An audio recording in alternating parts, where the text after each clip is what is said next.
All right, now it's time to talk about responsive design. This is undoubtedly one of the biggest web design buzzwords of all time. And if you're not familiar with it, you're probably asking yourself, what does it all mean? What is it? Well, in this movie, I'm going to give you a brief overview of the concept of responsive design and how it's going to affect your web design workflow in Photoshop. Before there were iPhones or Android tablets running around everywhere, websites used to come in two basic flavors: desktop and mobile. On the rare occasion that someone did visit your site on their phone, which most likely looked something like this, the website would recognize that and serve up sort of a bare bones version of the site that looked a lot like a list of links. There weren't many photos or videos to be seen because most phones couldn't handle that type of workload. Nowadays, however, our content is being consumed on literally thousands of devices, all of which are capable of producing a rich web experience unlike anything we've ever seen.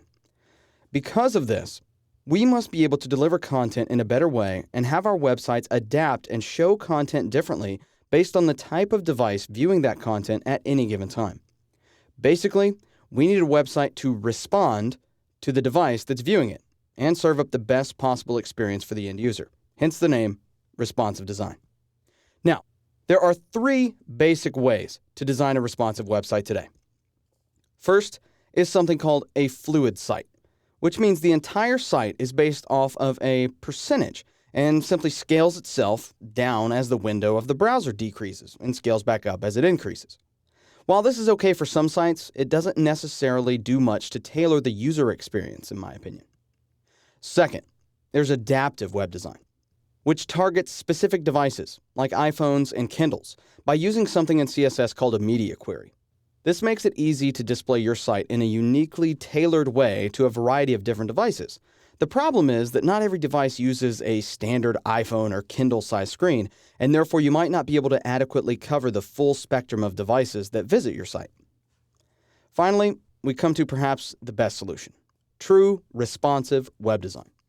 Responsive design is based on a fluid grid, which can adapt itself based on the viewport of the browser. You have the ability to determine what are called breakpoints, meaning minimum widths and heights, and tailor your content to fit everything in between. Keep all three of these in mind as you think about how your site will ultimately be built. In terms of what it means for you as a designer, you are now tasked with deciding whether or not to design the website using progressive enhancement or graceful degradation. Wait, what did I just say? Well, progressive enhancement means that you start by designing the mobile site first, and then as you progress to larger screen sizes, tablets, desktops, etc., you start to add in more relevant content and aesthetics to increase the usability on those devices. Whereas graceful degradation starts with the full-on desktop experience first, and then you will gradually create comps that take away and rearrange content so that the site is easily navigated on smaller screens like tablets and phones. Both of these methods have merit, in my opinion, and it's ultimately up to you which one you choose to work with. Oftentimes, I change my method on a case-by-case basis, depending on the needs of the client and the project. The big question with this whole concept, though, has to be, how does this or how should this affect my work in Photoshop? Well, okay.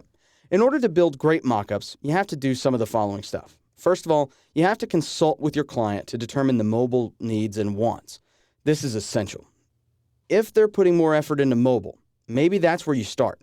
If they feel as though their demographic doesn't really rely on mobile devices all that much currently, maybe you start with desktop layouts first. Also, work with your developer to determine how the site should be built: fluid, adaptive, responsive, etc.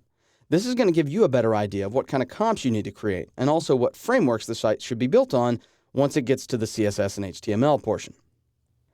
You also need to determine your design method before you ever create your document. That means choosing desktop first or mobile first. Very important. When you're ready to deliver your comps, you should deliver the different comps for each different experience that you're ultimately creating.